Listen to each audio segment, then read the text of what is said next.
दोस्तों, तो स्वागत है आपका इस वीडियो में। आज हम इस वीडियो में 31 मई से बन रहे सभी करंट क्वेश्चंस के बारे में बात करेंगे। तो चलिए दोस्तों शुरू करते हैं। दोस्तों, जैसे कि आपने ये स्क्रीन पे देखा होगा कि पहला जो क्वेश्चन आपको पिछले वीडियो में पूछा गया था वो है, तो दोस्तों किस देश ने अपने पासपोर्ट से इजराइल को छोड़कर वाक्यांश हटाने की बात कही है? तो इसका सही उत्तर है बांग्लादेश। बांग्लादेश ने अपने पासपोर्ट से इजराइल को छोड़कर वाक्यांश हटाने की बात कही है। यह है आपका बांग्लादेश का पासपोर्ट। इसमें साफ साफ लिखा हुआ है, the passport is valid for all country of the world accept Israel, अर्थात इजराइल को छोड़कर। चलिए दोस्तों, आज के बन रहे पहले क्वेश्चंस के बारे में बात करते हैं। सरकार ने बीमा क्षेत्र की एफडीआई सीमा को कितने प्रतिशत तक बढ़ाने की बात कही? तो इसका सही उत्तर है 74%। 74% सरकार एफडीआई बढ़ा रही है बीमा क्षेत्र में। जानते हैं एफडीआई क्या है और एफआईआई क्या है? दोस्तों, एफडीआई फॉरेन डायरेक्ट इन्वेस्टमेंट है, जिसमें एक देश से दूसरे देश में इन्वेस्ट किया जा सकता है और वहाँ पर मालिकाना हक प्राप्त किया जा सकता है। अर्थात जैसे कि अमेरिका में बैठा एक व्यक्ति यदि भारत में एक कंपनी में पैसा लगा रहा है तो उस कंपनी के जो शेयर्स बनेंगे उसमें उसका मालिकाना हक होगा जितने उसने शेयर्स खरीदे होंगे। मगर एफआईआई फॉरेन इंस्टीट्यूशनल इन्वेस्टर में ऐसा नहीं होता है। इसमें जो व्यक्ति पैसा लगाता है उस व्यक्ति के पैसे डबल होने या पैसे मिलने के चांसेस 50-50 के होते हैं। इसमें मालिकाना हक भी प्राप्त नहीं होता है, रिस्क भी बहुत होता है। जैसे अमेरिका से बैठा हुआ व्यक्ति किसी भी मार्केट में या शेयर बाजार में पैसा लगाता है तो इसमें एफआईआई के माध्यम से लगाता है। ठीक है दोस्तों, जिसमें मालिकाना हक प्राप्त नहीं होता है एफआईआई में। एफडीआई में मालिकाना हक प्राप्त होता है। ठीक है दोस्तों, चलिए अगले क्वेश्चन की बात करें। किस संस्थान ने social media for empowerment award दक्षिण एशिया जीता है? तो इसका सही उत्तर है पतंग जो कि जिसका फुल फॉर्म है Kerala infrastructure and technology of education, जिसको हम किट के नाम से भी बोलते हैं, काइट। तो ये काइट के नाम से भी जाना जाता है।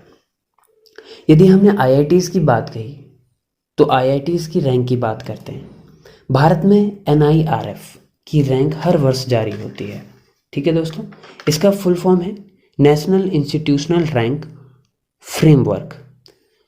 ठीक है, जिसमें पहला स्थान जैसे कि आप देख ही रहे होंगे आईआईटी मद्रास, उसके बाद आईआईटी दिल्ली और आईआईटी मुंबई जैसे आईआईटीज़ की लिस्ट है यहाँ पर। विश्व में भी एक रिपोर्ट जारी की जाती है जिसे क्यूएस वर्ल्ड यूनिवर्सिटी रैंक कहा जाता है, जिसमें भारत की जो प्रथम आने वाली आईआईटीज़ हैं उनका स्थान 172वें स्थान से शुरू होता है। यहाँ पर 172वें स्थान से इंडिया की यूनिवर्सिटी शुरू हुई, जिसमें से आईआईटी बॉम्बे 172वें स्थान पर आती है। इस तरीके से आईआईटीज़ की रैंक है। चलिए दोस्तों, यदि हमने क्यूएस वर्ल्ड यूनिवर्सिटी रैंक की बात की तो आइए उसके बारे में भी जान लेते हैं। क्यूएस वर्ल्ड यूनिवर्सिटी रैंक 2021 का पहला जो स्थान पाने वाली यूनिवर्सिटी है वो एमआईटी है, दूसरा सैनफोर्ड यूनिवर्सिटी है स्टैनफोर्ड, और तीसरी है हार्वर्ड यूनिवर्सिटी, चौथी है आपका कैलिफोर्निया इंस्टीट्यूट ऑफ टेक्नोलॉजी, और पांचवा है यूनिवर्सिटी ऑफ ऑक्सफोर्ड। ठीक है दोस्तों, चलिए अगले क्वेश्चन की बात करते हैं। कोविड-19 के टीकाकरण को लेकर किस देश ने मिक्स एंड मैच व्यवस्था पर शोध करना शुरू किया है? तो इसका सही उत्तर है भारत। भारत में मिक्स एंड मैच व्यवस्था पर शोध शुरू किया गया है। क्या है ये? इसमें एक व्यक्ति को 2 अलग अलग कंपनी की वैक्सीन लगाई जाएंगी, पहले डोज में अलग, दूसरे डोज में अलग, जिसमें ये देखा जाएगा कि क्या वैक्सीन कार्य करती है या नहीं। ठीक है दोस्तों, और इसमें क्या असर होता है, क्या दवाई कार्य कर रही है या नहीं, ये सबका पता लगाया जाएगा और पास होने पर इसे माननीय भी कर दिया जाएगा। चलिए दोस्तों, यदि हमने कोरोना वैक्सीन की बात कही है तो जानते हैं कोरोना वैक्सीन के बारे में। विश्व में 2 प्रकार से कोरोना वायरस की वैक्सीन बन रही है। एक है आपका mRNA मतलब मैसेंजर आरएनए पे बेस्ड, और दूसरा है एडिनो वायरस पे बेस्ड। मैसेंजर आरएनए जब भी कभी बॉडी में कोई भी वायरस या बैक्टीरिया प्रवेश कर देता है तो मैसेंजर आरएनए हमारी जो सेल्स हैं उनको सिग्नल भेजता है प्रोटीन को प्रोड्यूस करने का, ठीक है, ताकि जो वायरस आए हैं बाहर से या बैक्टीरिया आए हैं उनसे लड़ा जा सके और बॉडी को प्रोटेक्ट किया जा सके। जो अगला जो तरीका है जिसमें दूसरी तरीके से जो वैक्सीन बन रही है वो है एडिनो वायरस। एडिनो वायरस से ये बनाया जा रहा है। एडिनो वायरस एक वायरस है जिसको बोलते हैं एस्ट्रो इंटेस्टाइन संक्रमण, ठीक है दोस्तों। यह है इनके उदाहरण, जिसमें आता है कोविशील्ड और कोवैक्सीन, ठीक है, और mRNA पे बेस्ड में आता है मॉडर्ना और फाइजर, ठीक है दोस्तों। चलिए अगले क्वेश्चन के बारे में बात करते हैं। रोगजनक भंडारण और विश्लेषण के लिए बायोहब किसने लॉन्च किया है? तो इसका सही उत्तर है दोनों, एक और दोनों। स्विट्जरलैंड और WHO ने रोगजनक भंडारण और विश्लेषण के लिए बायोहब का लॉन्च किया है। चलिए दोस्तों अगले क्वेश्चन की बात करते हैं। तो आत्मकथा सच कहूँ तो की घोषणा किसने की? तो इसका सही उत्तर है आपका नीना गुप्ता। नीना गुप्ता ने आत्मकथा सच कहूँ तो की घोषणा की। नीना गुप्ता आपकी बॉलीवुड अभिनेत्री हैं और टेलीविज़न निर्देशक भी हैं, ठीक है दोस्तों। चलिए अगले क्वेश्चन की बात करते हैं। किस मंत्रालय ने आयुष नैदानिक रिपोजिटरी और आयुष संजीवनी ऐप लॉन्च किया है? तो इसका सही उत्तर है आपका आयुष मंत्रालय।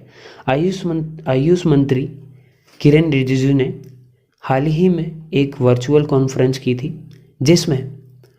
जिसमें नैदानिक रिपोजिटरी पोर्टल और आयुष संजीवनी ऐप का तीसरा संस्करण शुरू करने की बात कही थी, ठीक है दोस्तों।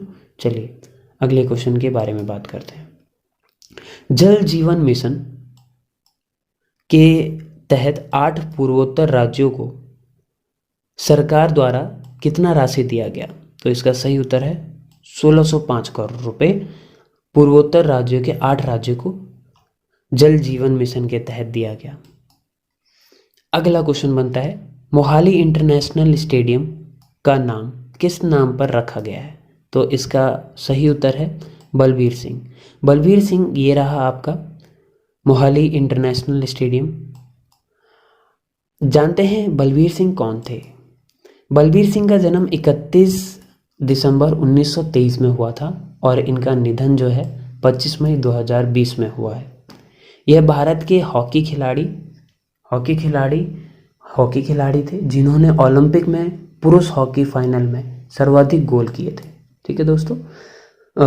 बलबीर सिंह को बलबीर सिंह सीनियर भी कहते हैं क्योंकि ऐसा माना जाता है कि भविष्य में बलबीर सिंह नामक कोई अन्य खिलाड़ी आए तो उनके और इनके बीच के नाम का कन्फ्यूजन ना हो, ठीक है दोस्तों। चलिए अगले क्वेश्चन की बात करते हैं। किस राज्य ने मुख्यमंत्री कोविड-19 अनुकंपा नियुक्ति योजना को लागू करने का निर्णय लिया? तो इसका सही उत्तर है मध्य प्रदेश। मध्य प्रदेश ने मुख्यमंत्री कोविड-19 अनुकंपा नियुक्ति योजना को लागू करने की बात कही। दोस्तों मध्य प्रदेश की बात करें तो मध्य प्रदेश ये है आपका। मध्य प्रदेश की स्थापना 1 नवंबर 1956 में हुई। मध्य प्रदेश में 1 नवंबर 2000 तक क्षेत्रफल के आधार पर सबसे बड़ा राज्य हुआ करता था भारत का। 2000 में इसका छत्तीसगढ़ के रूप में विभाजन हो गया। मध्य प्रदेश पूरे विश्व में अपने चंदेरी की साड़ियों के लिए मशहूर है। इसकी राजधानी भोपाल है। आनंदी पटेल यहाँ की राज्यपाल हैं जो कि गुजरात की पहली महिला मुख्यमंत्री रह चुकी हैं। इसकी राजधानी भोपाल, ठीक है। चलिए दोस्तों अगले क्वेश्चन की बात करते हैं, विश्व तंबाकू निषेध दिवस कब मनाया गया? तो इसका सही उत्तर है 30 मई। 30 मई को विश्व तंबाकू निषेध दिवस मनाया गया। दोस्तों इस बार की थीम क्या थी इसकी? दोस्तों WHO ने के द्वारा वर्ल्ड नो टबैको डे की शुरुआत की गई। वर्ल्ड नो टबैको डे को मनाने का उद्देश्य लोगों को तंबाकू से होने वाले स्वास्थ्य नुकसान के विषय में सचेत करना है। और इस वर्ष की इसकी थीम है कमिट टू क्विट। ठीक है दोस्तों, तो उम्मीद करते हैं आपको ये वीडियो पसंद आएगा। यदि आपको ये वीडियो पसंद आता है तो इसको लाइक, शेयर और सब्सक्राइब करना ना भूलें। थैंक यू दोस्तों।